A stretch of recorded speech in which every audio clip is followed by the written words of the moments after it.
जय माता की प्रिय भक्तों, माता रानी आपके जीवन में सदैव खुशियों का वास रखे।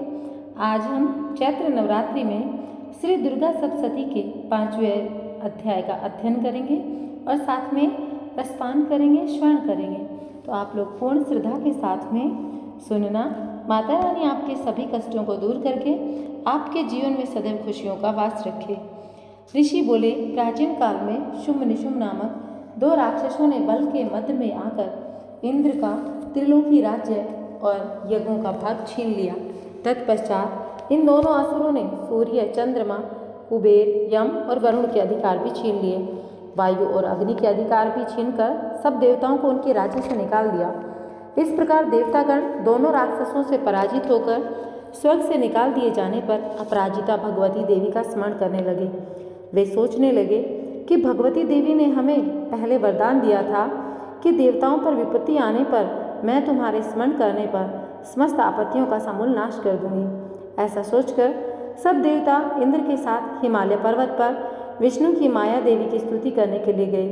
देवता बोले, देवी और महादेवी को हम नमस्कार करते हैं, शिव को नमस्कार करते हैं, प्रकृति एवं भद्रा को प्रणाम करते हैं। हम नियम पूर्वक जगदम्बा को नमस्कार करते हैं, रुद्रा को प्रणाम है, नित्या गौरी एवं धात्री को बारंबार नमस्कार है, ज्योतिषनामयी, चंद्र रूपिणी एवं सुख स्वरूपा देवी को सतत प्रणाम है, शरणागतों का कल्याण करने वाली एवं सिद्धि रूपा देवी को बारंबार नमस्कार करते हैं। राक्षसों की लक्ष्मी, राजाओं की लक्ष्मी तथा सर्वाणी शिवपत्नी को नमस्कार करते हैं।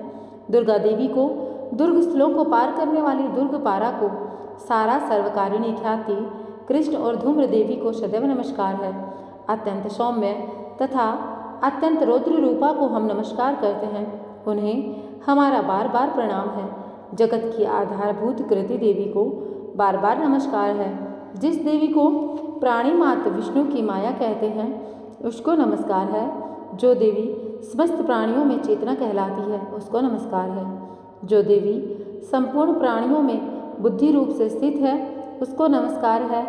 जो देवी सब प्राणियों में निद्रा रूप में विराजमान है उसको नमस्कार है। जो देवी संपूर्ण प्राणियों में क्षुधा रूप से विराजमान है उसको नमस्कार है। जो प्राणियों में जाति रूप से स्थित है उसको नमस्कार है।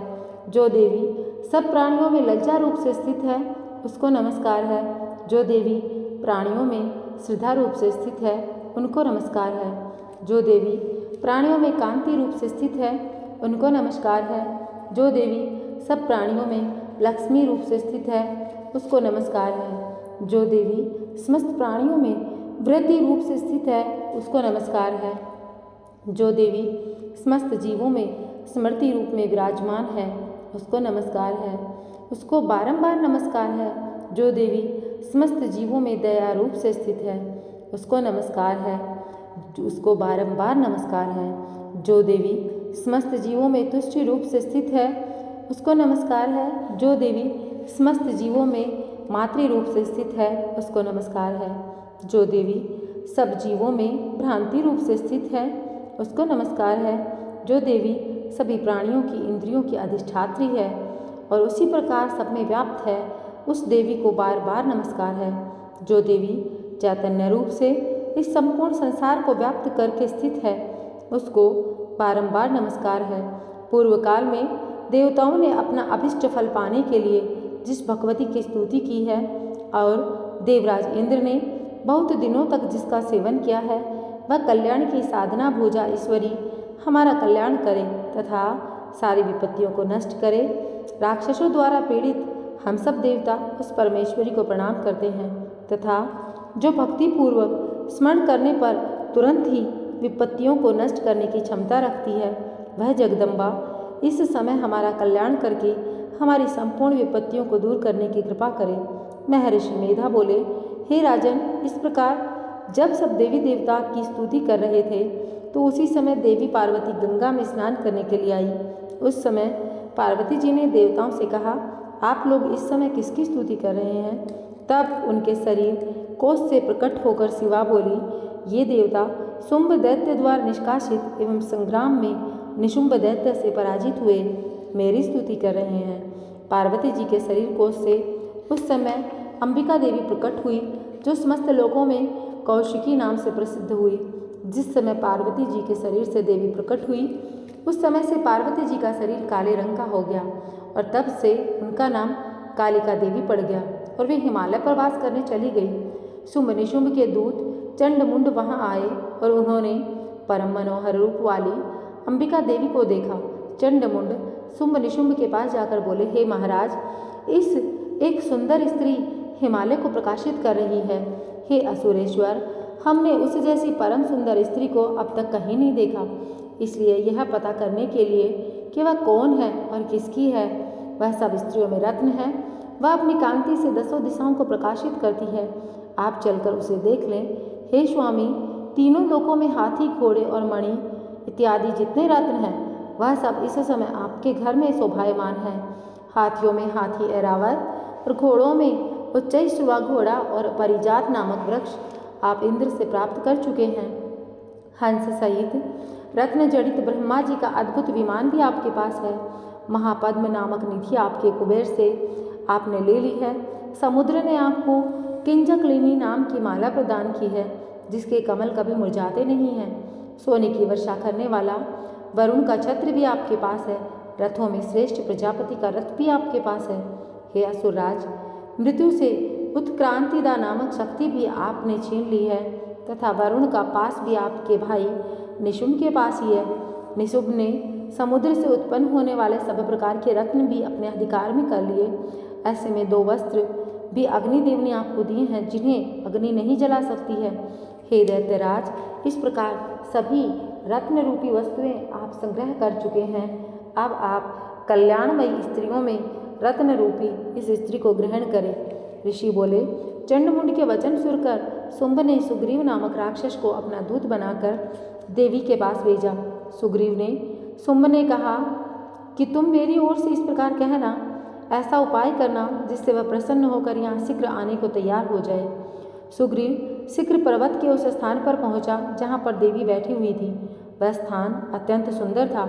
वहाँ पहुँचकर सुग्रीव ने मधुर वाणी में देवी से कहा, हे देवी, दैत्यों के राजा शुंभ ने, जो तीनों लोकों के अधिपति हैं, मुझे आपके पास भेजा है।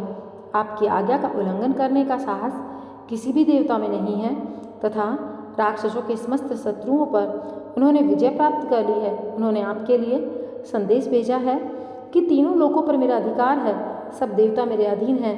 यज्ञ के सब भागों को अलग अलग मैं ही ग्रहण करता हूँ।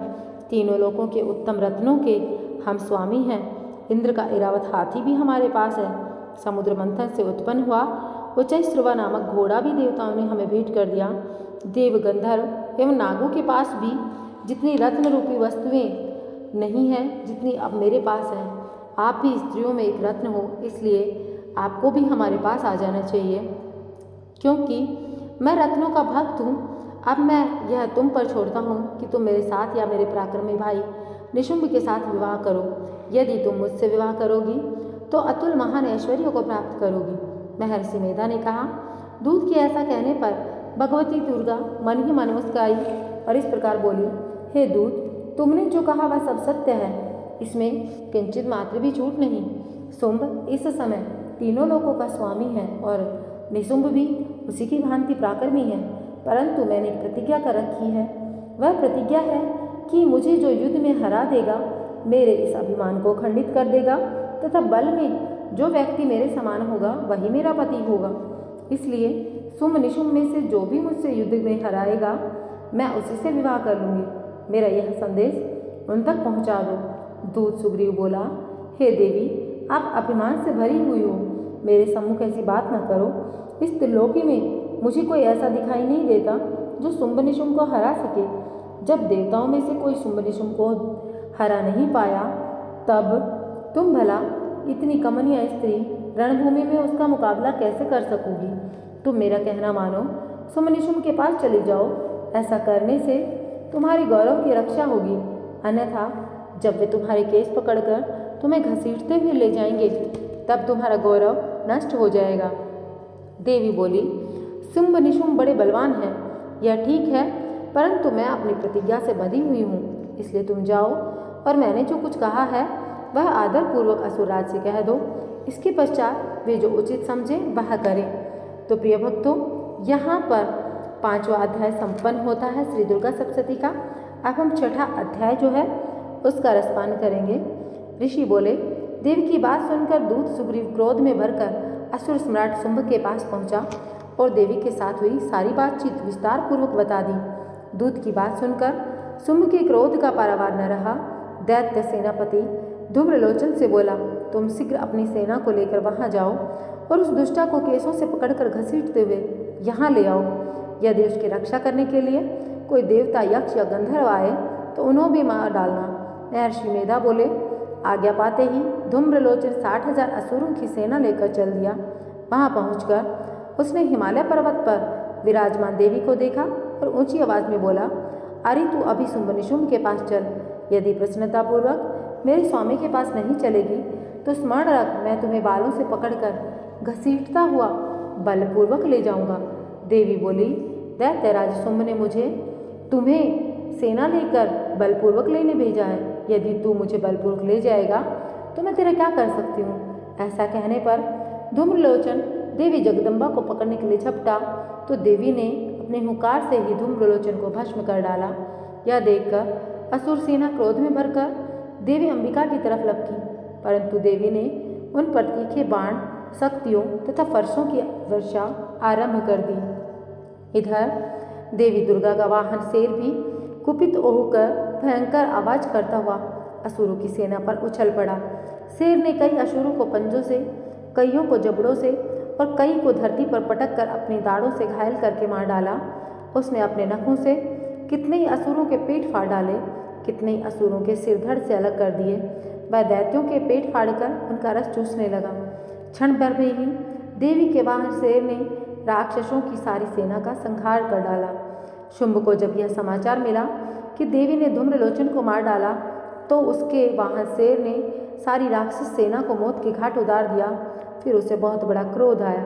उसने चंडमुंड को आज्ञा दी कि तुम बहुत बड़ी सेना लेकर जाओ और उस स्त्री को पकड़कर ले आओ। यदि उससे युद्ध करना पड़े तो सारी असुर सेना मिलकर उसे मार डालो।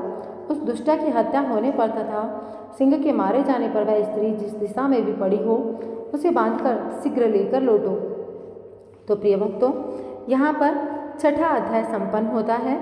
अब हम 7वां अध्याय जो है उसका रसपान करेंगे।